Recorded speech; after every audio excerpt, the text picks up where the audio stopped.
நாளின் காலை வேளையிலே ஆண்டவர் நமக்கு தருகிற வார்த்தை மத்தேயு 22வது அதிகாரம் 14வது வசனம். அந்தபடியே அழைக்கப்பட்டவர்கள் அநேகர், தெரிந்து கொள்ளப்பட்டவர்களோ சிலர் என்றார். அன்பான தெய்வ பிள்ளைகளே, இந்த காலை வேளையிலே நாம் அழைக்கப்பட்டவர்களுடைய கூட்டத்திலே இருக்கிறோமா அல்லது தெரிந்து கொள்ளப்பட்டவர்களுடைய கூட்டத்திலே இருக்கிறோமா? அழைக்கப்பட்டவர்கள் அநேகர் என்கிற அந்த அநேகரில் ஒருவராய் இருக்கிறோமா அல்லது தெரிந்து கொள்ளப்பட்டவர்கள் சிலரில் ஒருவராய் இருக்கிறோமா என்பதை இந்த காலை வேளையிலே நாம் சிந்தித்து பார்க்க வேண்டும். அன்பான தெய்வ பிள்ளைகளே, ஆண்டவருடைய வருகை மிகவும் சமீபமாயிருக்கிறது. உலகத்துல நடக்கிற காரியங்கள் எல்லாம் அவைகளை நமக்கு சொல்லி கொடுத்து கொண்டே இருக்கிறது.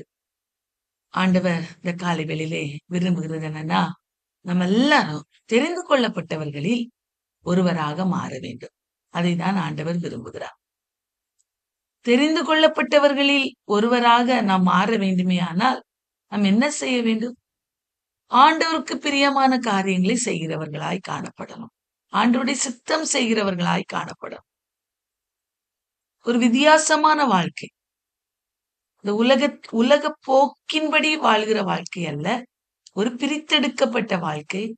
நம்மளை பார்க்கிறவர்கள் இவர்கள் விசேஷித்தவர்கள், இவர்களுக்குள்ளாய் பரிசுத்த ஆவியானவர் இருக்கிறார் என்று கண்டு கொள்ளத்தக்கதான ஒரு வாழ்க்கை வாழுகிறவர்களாய் நாம் காணப்படும்.